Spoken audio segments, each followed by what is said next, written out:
You're tuned in to Haunt Jaunts, where we venture in search of the strange, unusual, and mysterious. Welcome to the dark side of travel, history, true crime, weird days, and beyond. With your host and guide, Courtney Maroc.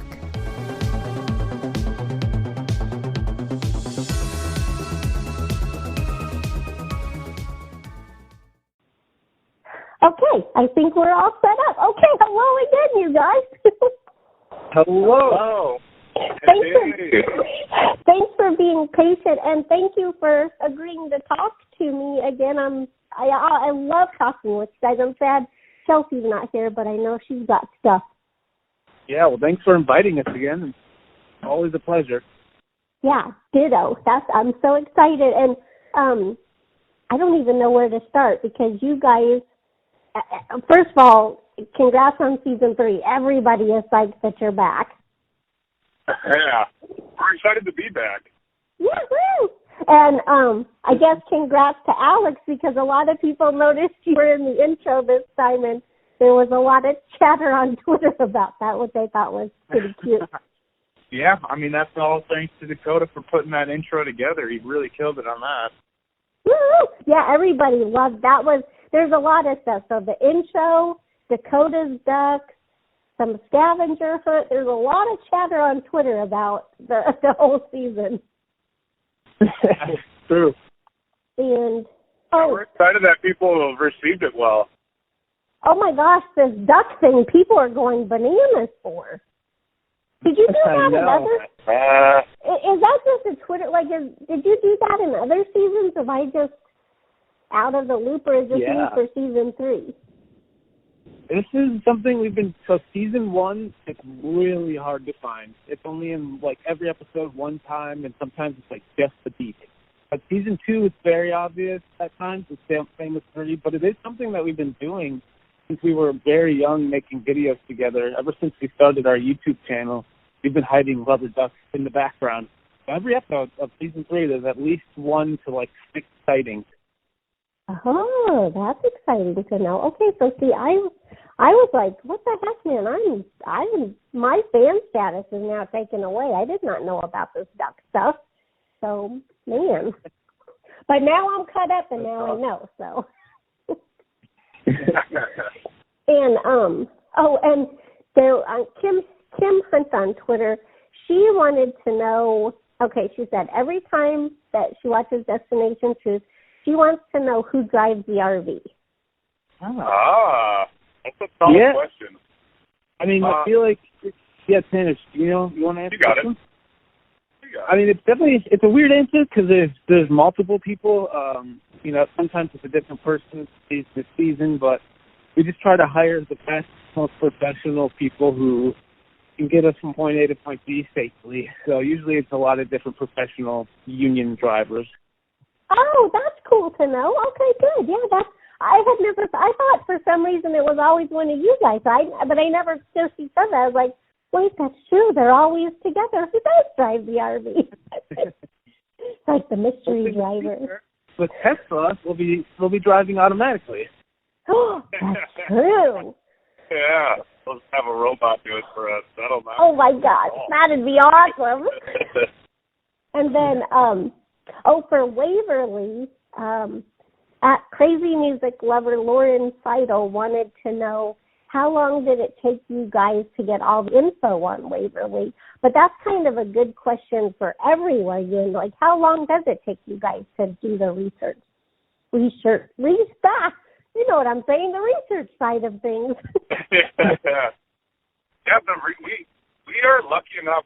So we have a huge list of haunted locations that we've always wanted to go to, and we get a pick out of that list. And when we finally get it selected and it's locked in that we get to go to that place, us 4, Chelsea included, get to dive a little deep into the research with that, and we try to find any gold nuggets that we find during our research. But one of the cool things is we do have an awesome research team, and we get to talk to historians and talk to anyone who's ever walked that building and find out the nitty-gritty stuff that, you can't really find just by searching Google.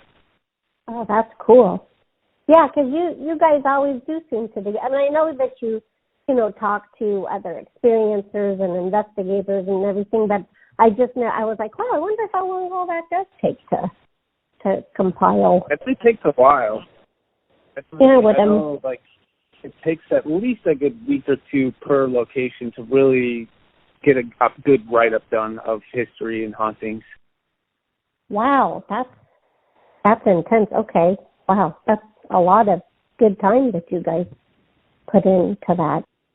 And would you ever let so on this list of yours, would you guys ever let fans pick a location? Like how you guys pick for each other, would you ever let the fans, would you be down for doing that? Yeah, I mean, we've definitely thought about it. We've actually, if we do another season or something, this is definitely something we want to try to pursue. The only hard part is who's going to tell us. So we're trying to figure it out, because usually one of us is in control, and so we're like, who do we give the control to if it's none of us? So we're trying to figure that out. It's a really good idea. Definitely about having some sort of contest that the fans can enter for a chance to win just that, the chance to send us off. That'd be fun. That would be kind of the main goal, is to have the fans be in control of where we're going, because it's going to be their location. There have been times that all of us have gone on Twitter and asked, what's the location you want to have us go to? And there have been times where we've seen people send out a location that we weren't even thinking of, that we have in turn gone to. But to have a chance for a fan to be the person in control and to pick that location would be absolutely awesome, I think. Oh my gosh, that would be crazy. Like, people would, just speaking from my own self, would, wow. But I just wondered, because, and then, so with Waverly, so you guys did the hot air balloon. And like every episode, you kind of do something that also tests your fear, kind of, right? It's not just haunted, but you kind of explore a little adventurously before the investigation. Is that going to be through the rest of this season too that we'll see, stuff like that?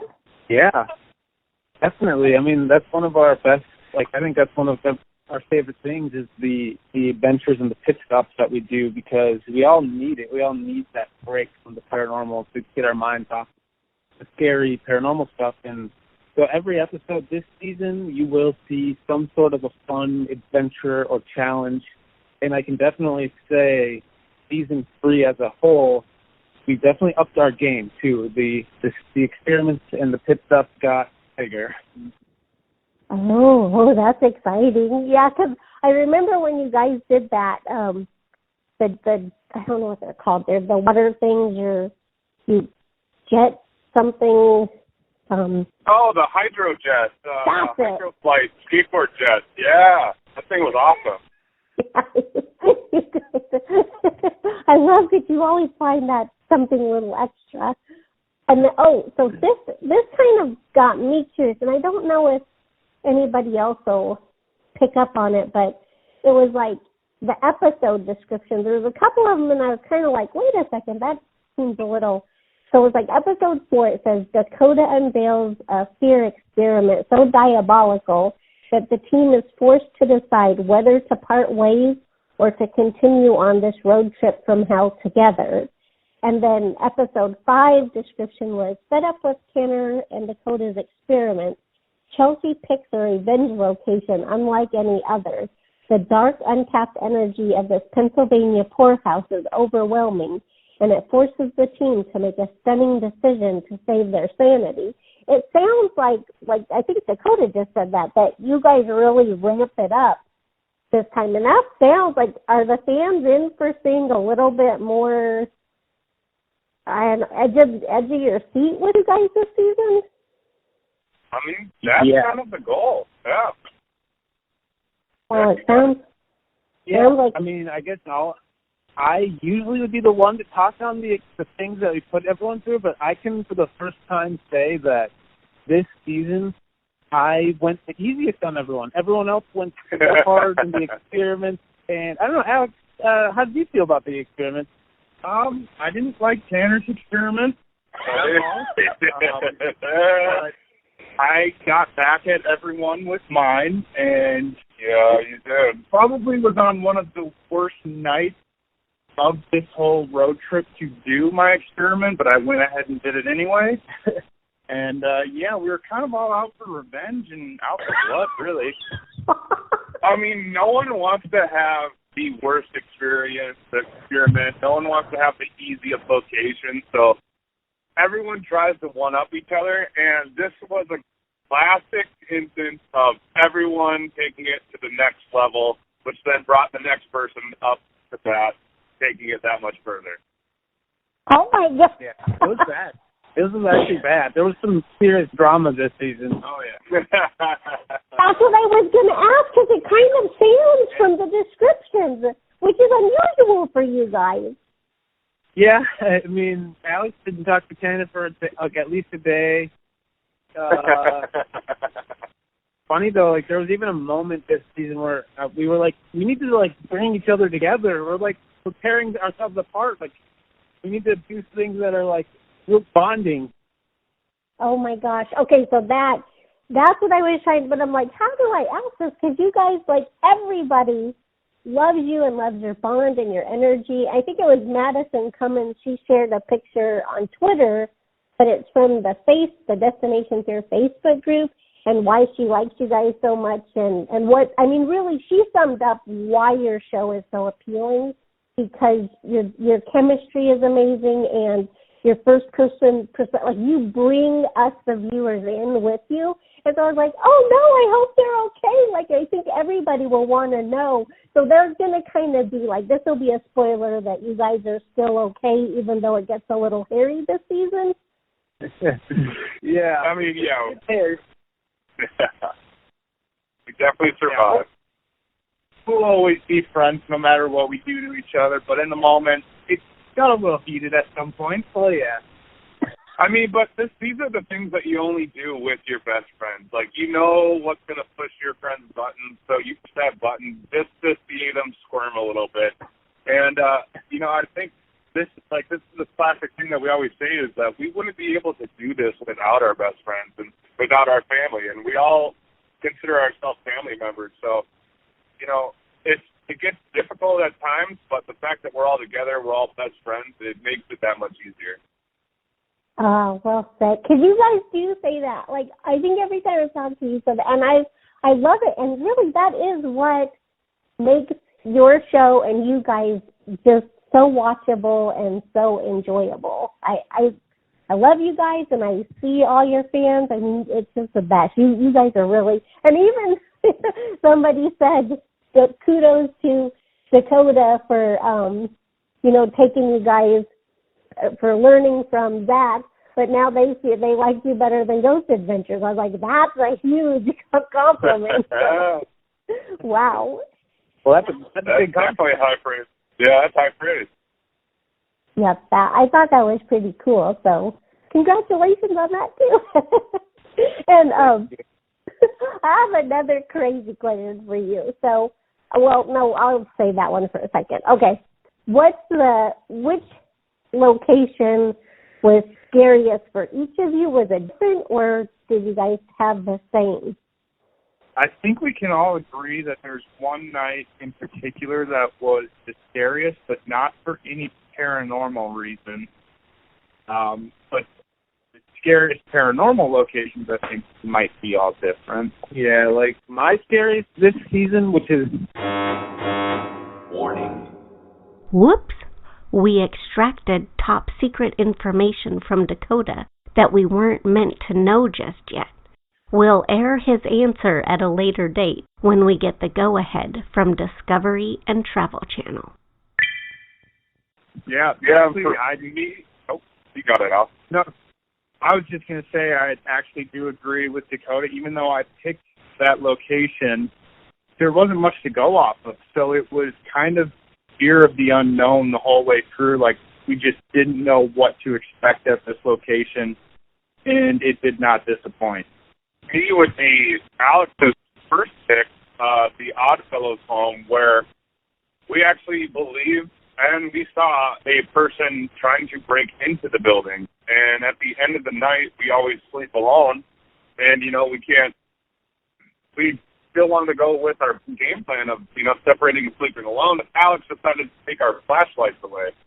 So now we are in this multi-building facility, and we have no flashlight, and there is a person, one singular human being, roaming around the grounds. And that was absolutely terrifying because we had no idea who it was and what their intentions were. Holy, oh my gosh, that's heart-stopping. Gee Louise. Yeah. People are way scarier than ghosts. Ouch. Yeah, that was one of our biggest, scariest experiences, and it really felt like we were just on the road for a month. Wait, so how long were you guys filming all this? Just a month and a half? So we were gone for 80 days, and for out of those 80 days, we shot for 60 of them. Oh my gosh. Wow. I guess that's an even better question than the research one. I didn't even think till you said that. How long?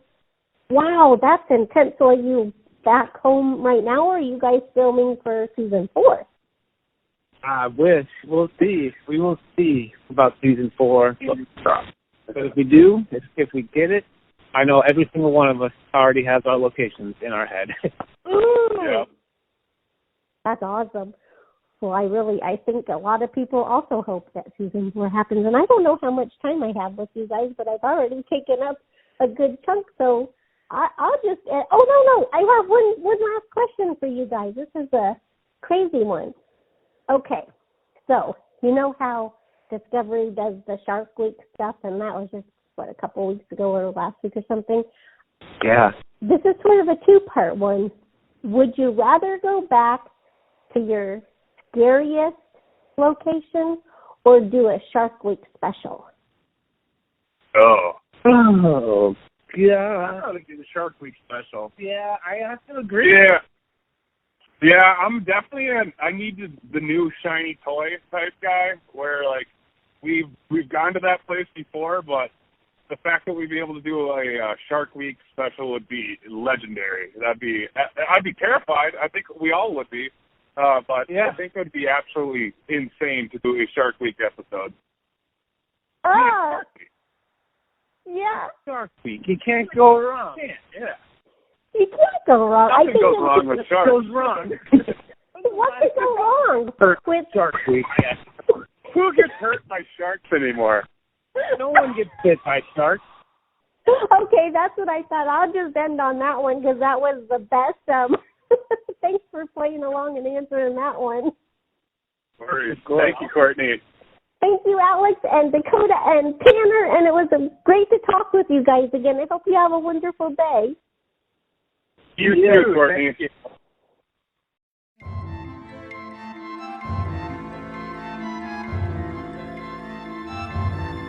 You've been listening to Haunt Jaunts, a podcast for restless spirits.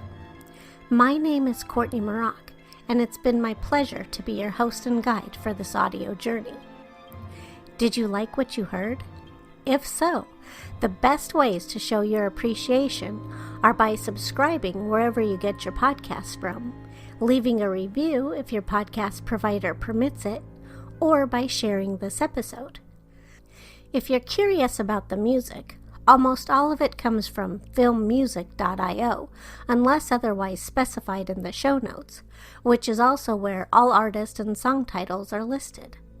And if you'd like to continue exploring with me beyond the podcast, you can always jaunt with me online anytime at hauntjaunts.net or socially on Instagram and YouTube.